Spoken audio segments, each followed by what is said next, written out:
I'm going to make this really quick. It's something that we should have been able to talk about in class, but we don't have the time, so I'm gonna make this pretty quick to really give you a good understanding of Americans' foreign policy and how we are expanding beyond our borders at the end of the 19th century and the turn of the 20th century. So we've already talked about Turner's thesis. You know, the frontier was closed. There was not any room for expansion. Resources are going to be, you know, we have the resources that we have, and we need to look for more. We've also talked about white man's burden. This is, remember when I showed you the cartoon? It would have been in period 6 where Uncle Sam and Great Britain, it was a cartoon, and they were like carrying like these other cultures up on their back towards civilization. This is the idea of that social Darwinist idea, and that we had the right and the justification to expand beyond our borders. I do want to mention about the overthrow of the Hawaiian government and the annexation of Hawaii. If you can see this link right here, this YouTube link, I would like you to take a look at that. It's like a 10-minute video or so. Try to watch that for me though, because it really gives you a good idea of what was happening in Hawaii at that time. We take over Hawaii, the United States takes over Hawaii because it has a lot of good resources, but it's also a very good strategic location in the United States, or pardon me, in the Pacific Ocean. Even yet today, you know, I went to Hawaii. When we flew in, their main interstate, which is odd because they had an interstate system. Anyway, their main interstate was actually called Queen Liliuokalani. Queen Liliuokalani was the queen of Hawaii, and when it was overthrown, and really the treatment of not only the Hawaiian people but especially their queen, who was very beloved, still even to this day leaves a really bad taste, a lot of resentment and distrust of the American government by the Hawaiian people. The Hawaiian people are very much citizens of the United States, but there's this feeling of like, you did this to us, and we're very separated from the rest of America. So watch that video for me. It'll give you a good idea of America's justification and how other people would really look at those measures that America took. The last thing I wanted to talk about, and we mentioned this when we talked about the Spanish-American War, are these yellow journalists. Yellow journalists are people like William Hearst. William Randolph Hearst was by far probably the worst. Joseph Pulitzer was considered also a yellow journalist, although not to the extent that William Hearst was. But these are people who would have used kind of like the ethos, right? The emotion in their printing and their publishing to get to people to really respond and have that kind of visceral reaction. And yellow journalists very much kind of pushed and controlled the, what do I want to say? Like the measure? No, the influence of American politics and society as well. We had mentioned how it was Hearst who had published the Delome letter, and when he published the Delome letter, it really made Americans outraged that another country like Spain could kind of look at America like this. And so these yellow journalists very much pushed not only the news and media, but society and policy as well. Anti-imperialists cited principles of self-determination and invoked both racial theories and the U.S. foreign policy tradition of isolationism to argue that the U.S. should not extend its territory overseas. You know, we had come out of this period of the Civil War, and we're very much focused on kind of rebuilding the nation.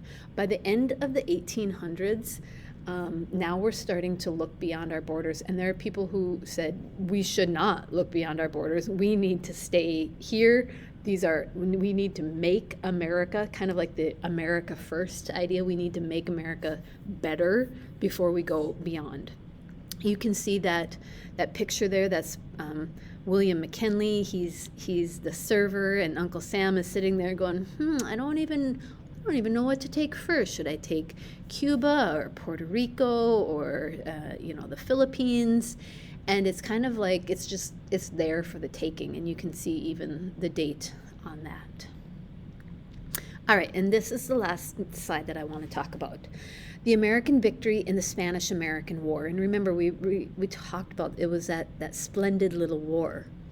It led to the U.S. acquisition of island territories in the Caribbean and the Pacific, an increase in involvement in Asia, and the suppression of a nationalist movement in the Philippines. So the Treaty of Paris was just basically the peace treaty that was signed, that Spain had to give over quite a bit of their territory and holdings in places like Puerto Rico, Guam, the Philippines, and those became American territories. Emilio Aguinaldo he was a Filipino who first was fighting against the Spanish for independence, and then essentially fought against Americans for independence, because he didn't even really care. He didn't care actually who he was fighting. He felt like one was just as bad as another. Like the United States is just as bad as Spain, and we need to have that independence, our own freedom in the Philippines. So eventually we do get to the U.S.-Philippine War. Spain had ceded the Philippines, and then Filipino nationalists fight for their own independence. The open door policy, this is what's going on in Asia. At the time, the United States says we don't want to get involved in Asian affairs. We don't kind of want to divide up Asia, especially China. We want to have a good trade relationship. So we were very mindful of where we're going into places in Asia and where we're not, because we want to have mostly good trade relationships. Here's the big thing that we have to talk about. Theodore Roosevelt's big stick policy. Now you can see this picture right here. This is Theodore Roosevelt. He's holding a big stick. He is using what he calls the big stick policy to kind of threaten. So his slogan is "Speak softly and carry a big stick." And the idea is that you don't have to actually use that stick, you just have to threaten to use the stick. And it became known as the Roosevelt corollary. So if we look at that, if we look real closely at the cartoon there, you can see Roosevelt in all throughout the Caribbean. And this is kind of like, so Roosevelt referred to the Roosevelt corollary as kind of like a military action, like a police action. And he said to Europe, if anywhere really in Europe, if you are going to come into the Caribbean or Latin America and start territorializing or imperializing, we are going to look at that as a threat, and we are going to be there as a police action to stop that threat. Now, the idea is we're not actually going to use force. I'm just going to imply it and threaten it. And that was the big stick policy, that Roosevelt threatened to use force, but he really didn't. However, we're making really great friends with Panama. When we build, this is Roosevelt's deal. Roosevelt builds the Panama Canal, and it's a huge deal. So I want you to know about not only how the big stick policy, what the big stick policy is, that it's the approach to Latin America and the Caribbean. It was an aggressive foreign policy. The big stick policy is we want to protect these areas because we don't want anybody else in, but we don't really want to go to war over them. We're just going to threaten to do that. And so the Roosevelt corollary, if I showed you a cartoon like this, and maybe in an SAQ or something like that, to what extent is the Roosevelt corollary an extension of the Monroe Doctrine? And you would probably say to a very big extent, or to a very large extent, I would say the Roosevelt corollary is an extension, because he's saying, Europe, stay out. We've got this, and if you do intervene in affairs, we're going to take military action in order to stop that. Kind of like saying we're really great at what we're doing, we're really trying to be helpful and charitable, but in all reality, we were fearful that Europe would control areas that we wanted to keep tabs on in the Western Hemisphere. All right, so I think that's all I have.